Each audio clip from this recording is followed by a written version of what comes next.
Welcome back, viewers, to the Gluten-Free Kitchen. For those of you new to the channel, my name's Ben, and this is the journey I'm on to make some great gluten-free things for my girlfriend.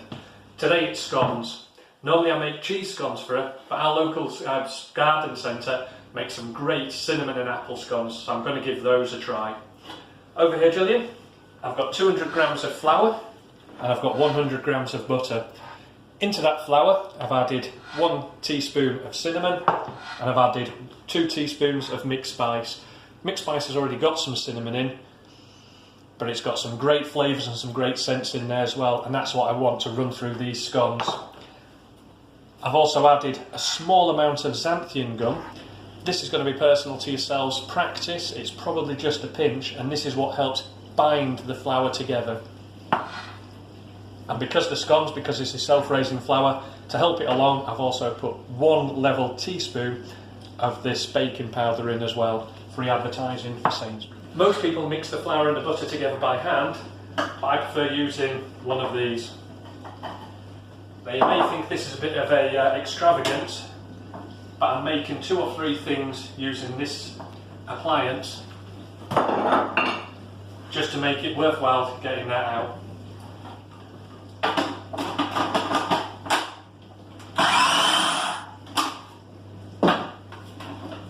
And over here, Jill, into here.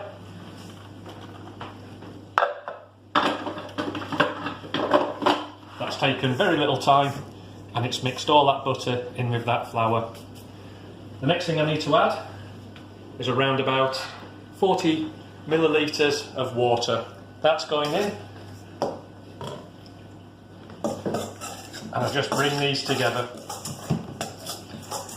And while this is just resting, I just need to cut up my apples into very fine dice. And before this is finished mixing, add those in as well. There we go. And that's the flour and butter mixture coming together. Over here, Gillian. Got some apples just cut up into very rough fingernail-sized pieces, chunks. Some of them are bigger than others, some of them are smaller. I want some of that bite in the apple, and I want some of them to just disintegrate and give the apple flavour throughout. And that's basically it. Bring it together by hand. Now you will have to practice with the amount of water you put in here. I put 40 millilitres in. The apple is very much water as well. When that's in the oven, that's going to leak out as it steams and it bakes. And again, I'm just going to shape these very, very loosely by hand. Making large. And that's it. Those are the gluten-free scones. Couple of minutes and they're ready. So that's the scones. They've had about 25 minutes in. They're looking great. Turn the oven off and let's get those out. There we go. Let's take these over here.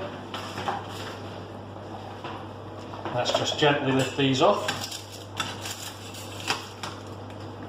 and leave them on the wire rack just to cool down for a few minutes.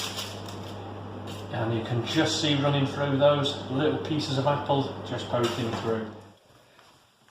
So those are the scones. They've nicely cooled down. Just going to slice one open. Let's have a look inside.